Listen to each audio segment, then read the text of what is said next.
ನಮಸ್ಕಾರ ಬಂಧುಗಳೇ. ಧರ್ಮಸ್ಥಳದ ಸೌಜನ್ಯ ಅತ್ಯಾಚಾರ ಕೊಲೆ ಪ್ರಕರಣದಲ್ಲಿ ದಿನಕ್ಕೊಂದು ಟ್ವಿಸ್ಟ್ ಸಿಗ್ತಾ ಇದೆ.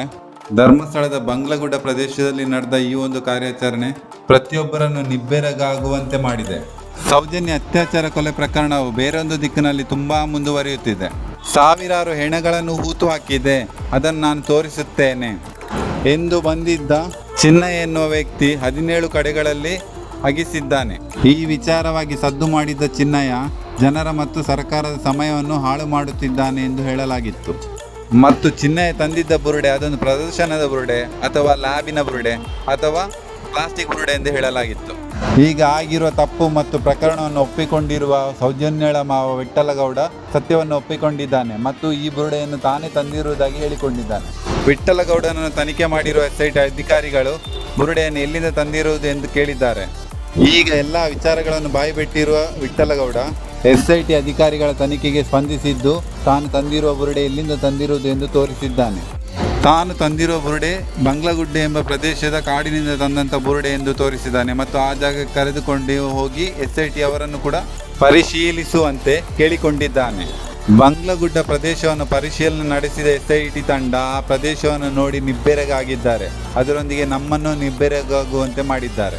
ಮಾಹಿತಿಯ ಪ್ರಕಾರ ಬಂಗ್ಲಗುಡ್ಡ ಎನ್ನುವ ಪ್ರದೇಶದಲ್ಲಿ ಸುಮಾರು 58ಕ್ಕೂ ಅಧಿಕ ಬುರುಡೆಗಳು ದೊರೆತಿದೆ ಮತ್ತು ಮೂಳೆಗಳು ದೊರೆತಿದೆ ಎಂದು ಪತ್ತೆಯಾಗಿದೆ.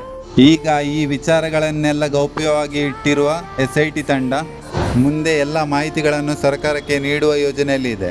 ಈಗ SIT ತಂಡ ಎಲ್ಲ ವ್ಯಕ್ತಿಗಳನ್ನು ವಿಚಾರಣೆ ನಡೆಸುತ್ತಿದ್ದು, ಹೇಳಿದಂಥ ಎಲ್ಲ ಪ್ರದೇಶಗಳಲ್ಲಿ ತನಿಖೆ ನಡೆಸುತ್ತಿದ್ದು, ಎಲ್ಲ ಮಾಹಿತಿಗಳನ್ನು ಗೌಪ್ಯವಾಗಿ ಇಡುತ್ತಿದೆ ಮತ್ತು ಸರ್ಕಾರಕ್ಕೆ ಎಲ್ಲ ವಿಚಾರಗಳ ಮತ್ತು ಈ ಬುರುಡೆ ಪ್ರಕರಣದ ಎಲ್ಲ ವಿಚಾರಗಳನ್ನು ತನಿಖೆ ನಡೆಸಿ ವರದಿ ನೀಡಲು 90 ದಿನಗಳ ಕಾಲಾವಕಾಶ ಕೇಳಿಕೊಂಡಿದ್ದು, ಈ SIT ತನಿಖೆಯಲ್ಲಿ ಏನೆಲ್ಲ ನಡೆದಿದೆ, ಏನೆಲ್ಲ ವಿಚಾರಧಾರೆಗಳು ಇನ್ನೂ ಗೌಪ್ಯವಾಗಿ ಇದೆ ಎನ್ನುವ ಬಗ್ಗೆ ಮುಂದಿನ ದಿನಗಳಲ್ಲಿ ಸರಿಯಾದ ಮಾಹಿತಿ ಲಭ್ಯವಾಗಲಿದೆ.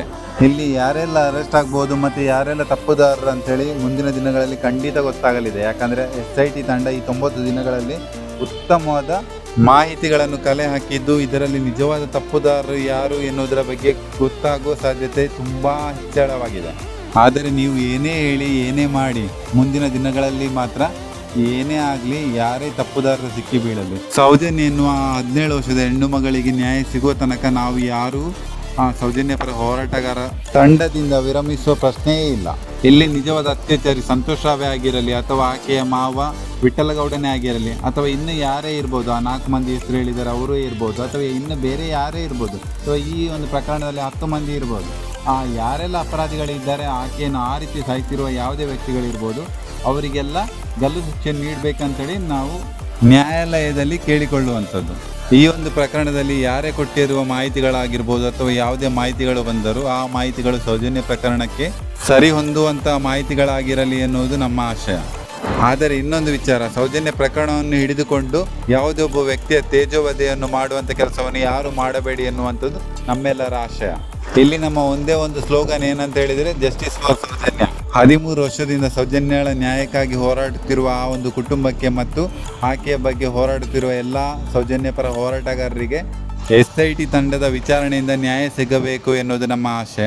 ಒಂದು ವೇಳೆ ಈ ಎಲ್ಲ ವಿಚಾರಣೆಗಳಿಂದ SIT ತಂಡದಿಂದ ಯಾವುದೇ ರೀತಿಯಾದಂಥ ಸೌಜನ್ಯಳಿಗೆ ನ್ಯಾಯ ಸಿಗುವಂಥ ಯಾವುದೇ ವಿಚಾರಣೆಗಳು ನಡೆದಿಲ್ಲ ಎಂದಾದರೆ ಅಥವಾ ಆಕೆಗೆ ನ್ಯಾಯ ಸಿಗುವುದು ಸಾಧ್ಯವೇ ಇಲ್ಲ ಎಂದಾದರೆ ಸೌಜನ್ಯಳ ನ್ಯಾಯಕ್ಕಾಗಿ ನಾವು ಮಾಡುತ್ತಿರುವ ಹೋರಾಟಗಳು ಎಂದಿಗೂ ನಿಲ್ಲುವುದಿಲ್ಲ.